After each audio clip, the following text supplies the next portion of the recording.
I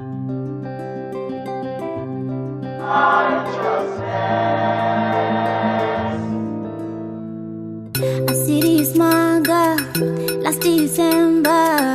You won't come closer. Say what is the matter? It's in a soldier. Say go fire. If I don't give a number, you want to be my lover. I say your father. I repeat I'm your father. Oh, see me see wala. I don't want to tire. Oh, I tell my mama. Hello guys, today guys, I hope you guys are okay. So guys, if you are new to this channel, please subscribe. Try to share this conversation. I don't like saying much.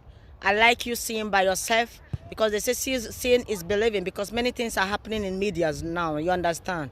So I would like you to look to this video. So my brothers and sisters, stay tuned to this channel, like this channel, subscribe, and be a partner to this channel, because this channel is for you and I. So as I am talking to you, love you guys, stay tuned and watch and be blessed.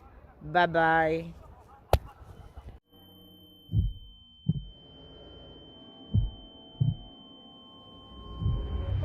As far as I'm concerned, Nigeria is a failed state.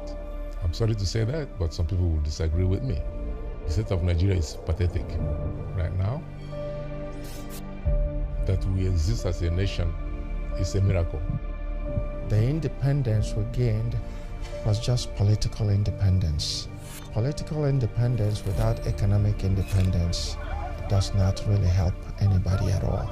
Building a resentment that culminated in a wave of terror against the Igbo. They were massacring and slaughtering the Igbo people in the north. Our uncles, our wives, our children, our everything. And when they slaughtered, they took our property. They took our homes. They took all the things we built there. It was so unfortunate that the world looked on while innocent people were massacred. The Biafrans evacuated as they fled before the federal troops. Everybody was wailing and screaming. You could hear people crying from miles away. We had nothing. We had nothing to fight with. No matter the federal government's assurances that they will be safe, the Igbos flee.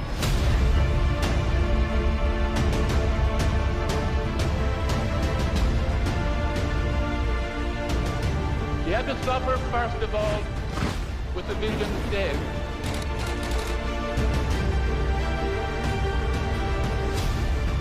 We have lost our property. We have nothing of our own. The Igbos have gone into the bush, leaving their homes shattered by shell fire.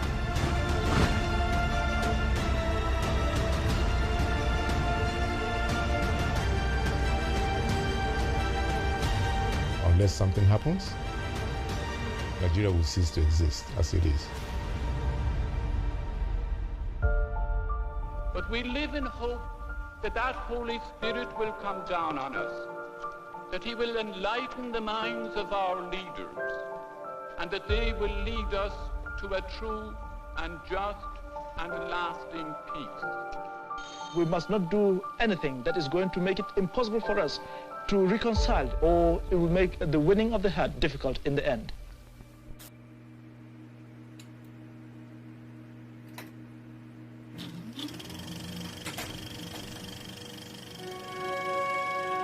The British colony of Nigeria was created in 1914 via British colonial rule. The creation of the country we know as Nigeria was done by joining over 250 different ethnic groups in that region of West Africa that spoke different languages and practiced different faith.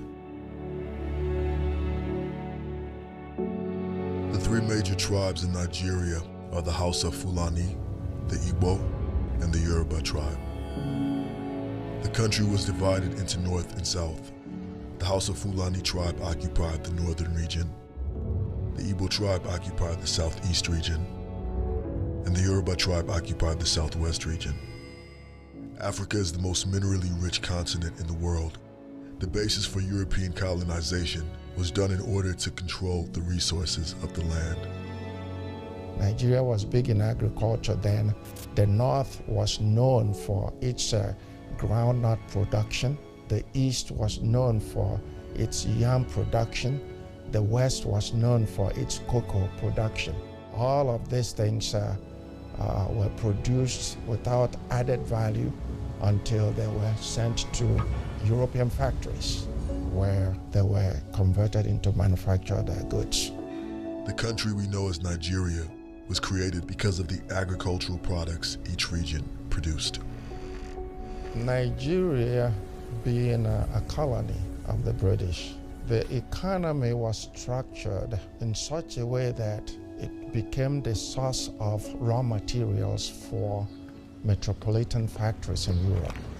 So they built railroads, they built highways, but for the... Stood out from the rest.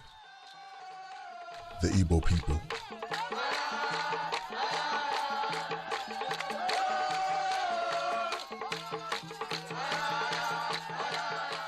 The Igbos excelled in the education introduced by the British and quickly emerged as the most progressive ethnic group in Nigeria. The Igbos were very unique. It's hard to find any cultural group that is more dynamic than the Igbos.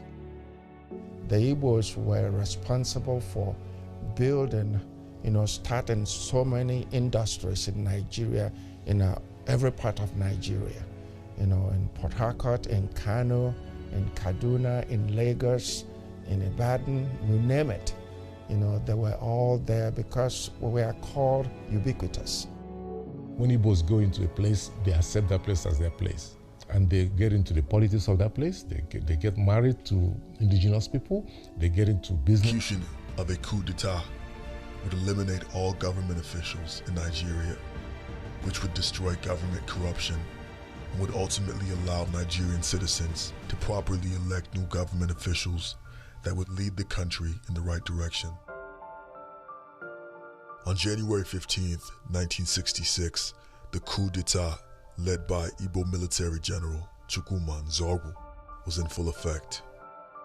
Various leaders were assassinated across the country, including the Prime Minister and head of the Nigerian federal government, Tafawa Balewa. The Premier of the Northern region, Ahmadu Bello, and the Premier of the Southwest region, Samuel Akintola, were also assassinated. Every other governor or premier was killed during the coup in 1966, in January 15, 1966, with exception of Dr. Michael Okpara, who was an Igbo man and who was from the same place with the army general that staged the coup. As fate would have it, the premier of the Southeast Igbo region, Michael Okpara, was not killed in the coup. Also, the president of the country, Nnamdi Azikiwe, who was also an Igbo from the Southeast region of Nigeria, was not killed in the coup. After the coup was carried out, a senior Nigerian military officer by the name of Aguiyi Ironsi overthrew the rest of the government and became the head of state. Aguiyi Ironsi was an Igbo from the Southeast region of Nigeria. So the rest of the country, especially the Northerners, were mad. They were furious. After the coup had taken place, other Nigerian citizens, especially the Northerners, questioned the intention of the coup and wondered why none of the Igbo officials were killed. The fact that an Igbo was now the head of state also raised many questions as to the integrity of the coup. The Northerners perceived the coup to be an Igbo-staged coup, orchestrated by the Igbos in order to take control of the government. With this realization, there was immediate retaliation from the rest of the country. This began the vicious killing of innocent Igbos in the north and southwest region of Nigeria. The young men who carried out the coup identified leaders that they wanted to kill.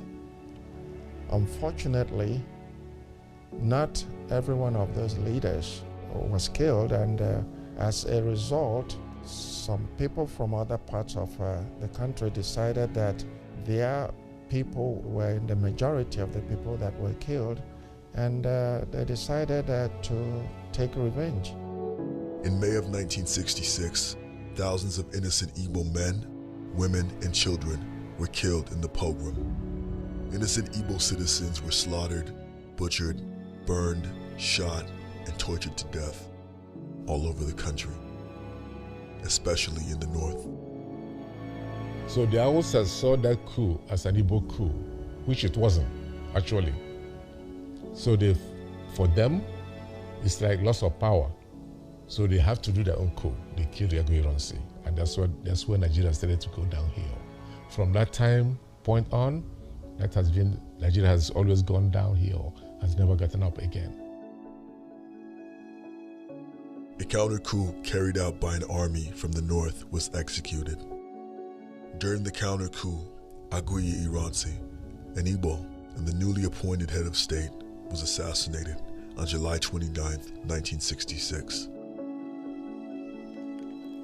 The Northerners had taken the killings of Igbos to a whole new level.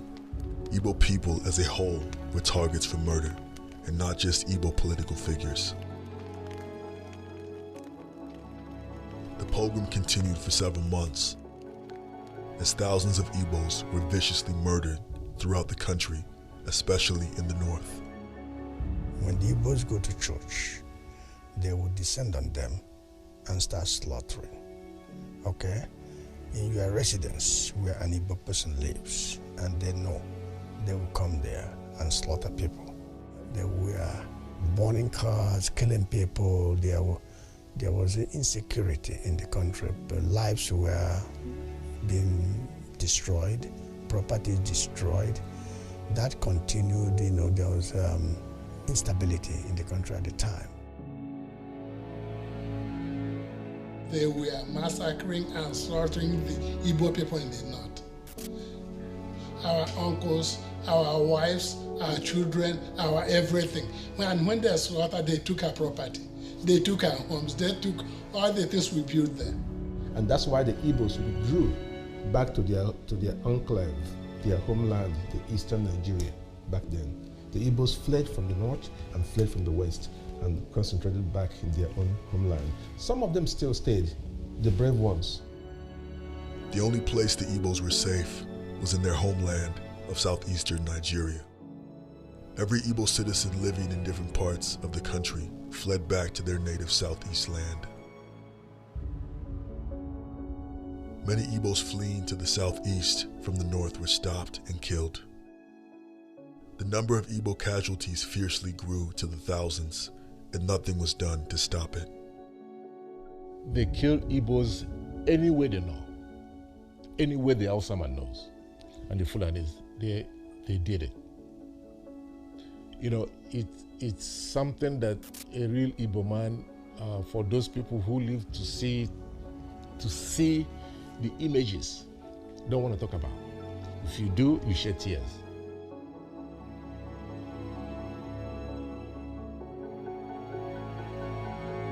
Even your own neighbors helped to kill somebody they have lived with for 40, 30 years together. So that gives you an idea that the hatred they have for the Igbo man. Despite the fact that the Igbo man was instrumental to developing them, making them see the light, educating them in any aspect, marry their daughters, have their grandchildren, who are Hausas too, but Igbos. They still kill them after they lived amongst each other for years. So that gives you an idea that sometimes you wonder, what will make people do that kind of stuff? As early as October of 1966, there were talks of outright war in Nigeria. A new head of state was appointed in the person of Lieutenant Yakubu Gowon. Lieutenant Yakubu Gowon was from the northern region of Nigeria, the Northerners had taken back leadership and control of the country. Since Nigeria's former colonizers appointed a Northerner as the leader of the country, the Northerners saw the leadership of Nigeria as a role that only they were destined to fulfill. As far as the Northerners were concerned, no one would come in the way of the supremacy they had in Nigeria, not even the Igbos. Unfortunately, that was the foundation laid by the British, when they were leaving, because they left the country very much divided. Nigeria is a country that has no reason being a country.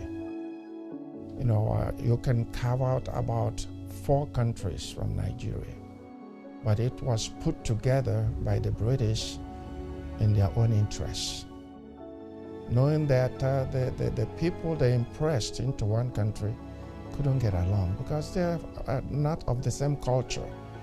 The cultures are so vastly different, that you would wonder why they are even together. But their togetherness was to serve the interests of the British. The military governor of the Igbo Southeast region of Nigeria, by the name of Odumegwu Ojukwu, became the voice for the Igbos.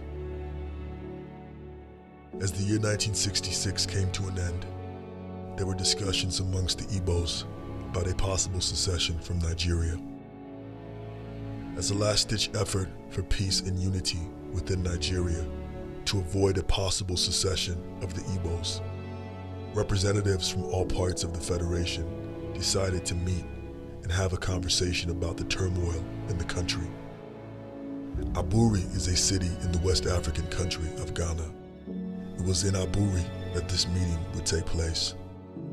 Igbo military general Odumegwu Ojukwu requested a neutral site outside of Nigeria for the council to gather. This gathering has been referred to as the Aburi Accord. On January 4th to January 5th, 1967, the organized summit was held, and in attendance were all top government officials from all parts of Nigeria. The parties gathered to discuss the conflicts in the country and a slew of other political issues that plagued the Federation, to hopefully come to an agreement and bring peace to Nigeria. The Biafran contingent representatives and the Nigerian representatives met to talk about peace treaty, how to resolve the problem in the country, to avoid the war. Things were agreed to, for the sake of peace in Nigeria, that was supposed to ensure peaceful coexistence, but those agreements were ignored. They were ignored. If they hadn't been ignored, I think things would have been, a lot better. Months after the Aburi Accord had taken place, it was apparent to the Igbos that the areas discussed in the summit would not be implemented by the northern-led Nigerian government. With this realization, the Igbos decided that secession from Nigeria was the only way. General Odumegwu Ojukwu consulted with the elders in the southeastern Igbo region of Nigeria, and upon their advisement, the Southeast was officially declared a secessionist state and no longer a part of Nigeria. On May 30th, 1967, General Odumegwu Ojukwu proclaimed the Republic of Biafra, and all its ties to Nigeria were severed. The Igbos were forced to do what they did. If you are not wanted, last resort will be to go home. So the Igbos went home. Many Igbo families were torn apart. The Nigerian military was relentless as they continued to kill the Igbos in Biafra. The bloodshed and terror that took place in Biafra was unimaginable. The Nigerian warplanes, fighter jets, would just randomly just run through villages and spray bullets across everywhere. And that time you don't know where to run to. Homes, schools, churches, and marketplaces were destroyed. Jet bombers will come to the villages, and nobody had anti-aircraft kind of weapons, so they did whatever they wanted. These bombs were so powerful that if we had like a lantern on the table where we lived, which is about 8 miles away, the lantern would fall off, tip over. The walls would shake, the windows would shake like crazy. It was so, you could see, I could still look at my father's face in those days, like how nervous he was, how we were going to survive the next day. For the people of Biafra, death became a common occurrence, as dead bodies could be seen all over Biafran territory. There was absolute chaos and destruction. Everybody was wailing and screaming. You could hear people crying from miles away. Everybody was running here and there, trying to keep from being killed, by the air raids and all of that. So that prompted many Igbo people to have bunkers built near their houses so that when such air raids were in place, everybody ran into the bunker and prayed that their houses were not destroyed by the bombs and all of that. If you were around, you could, the constant, sound of bombs and everything, and the hunger and the suffering was just too much. In order to cut off Biafra from any external sources of aid and all form of commerce, the Nigerian government implemented an economic blockade by air, land, and sea, in hopes that this would weaken Biafra and allow the Nigerian military to conquer all of Biafran territory. They blocked our seaports and our airport. No food was coming. The cities in the Igbo heartland, once the most densely populated area in all of Africa, have been emptied of their people, emptied by the Igbo's fear of the federal Nigeria, leaving their homes shattered by shell fire. The Igbos were blockaded everywhere, and there's a few people who tried to help the Igbos. They will land a plane at night, at Uli Airport, a makeshift airport back then, land a plane at night to supply people with rice, cornmeal, stockfish and things like that, which were distributed around, to the people. The International Red Cross, UNICEF, and Caritas International are amongst the known organizations that provided aid to Biafra.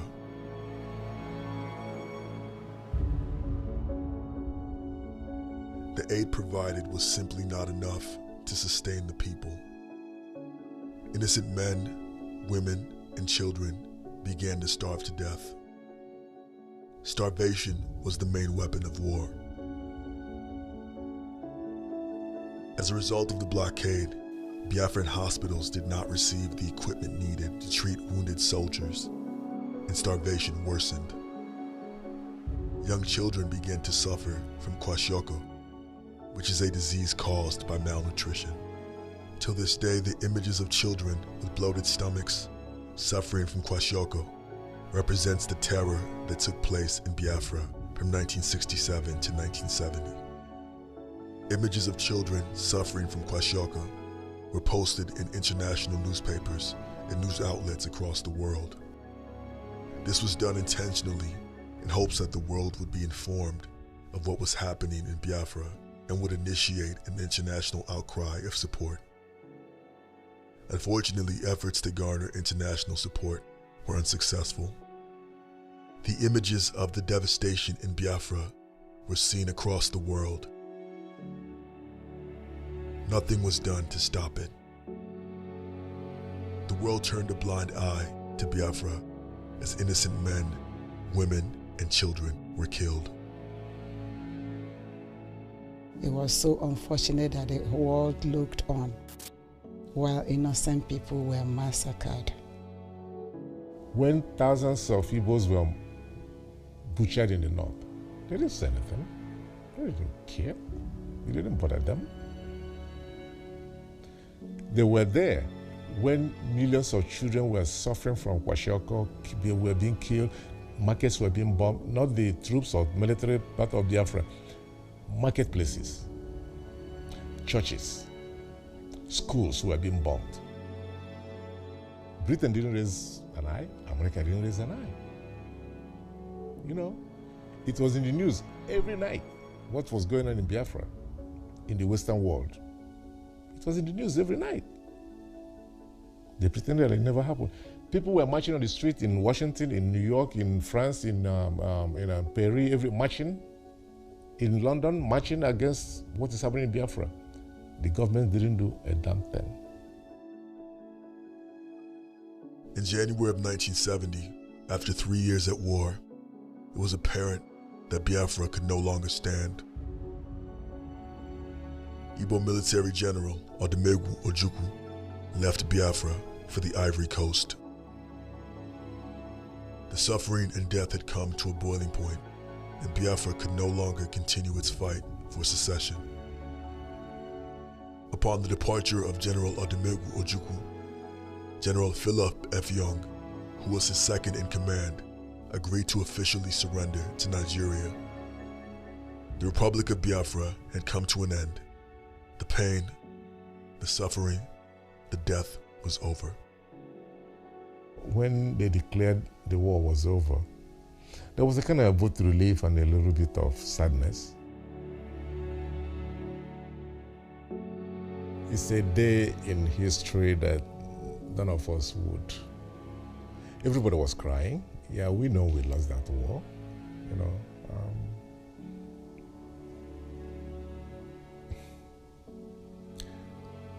It was a difficult and a welcoming, kind of welcomed event because of the suffering.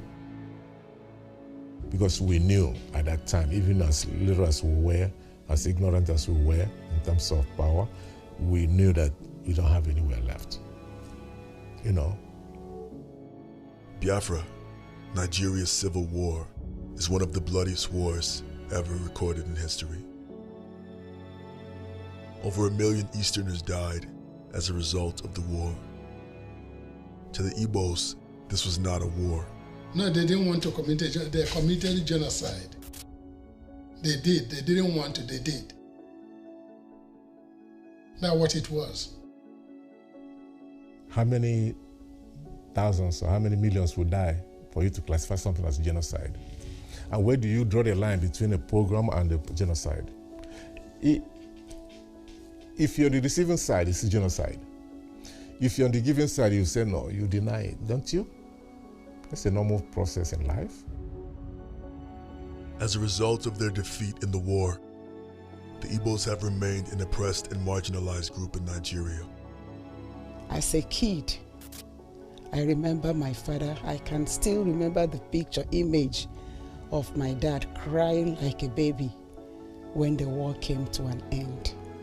He wept so bitterly because he knew that the future of the Igbos would be at stake, that the Igbos are going to suffer, that Nigeria as a whole, you know, they are going to deal with the Igbos for trying to leave the country. He said, this is not a time to rejoice because the future that awaits the Igbos is going to be terrible. And now as a full-grown woman, I can see what my father said. The history of the Igbos in Nigeria. Because we're self-made people.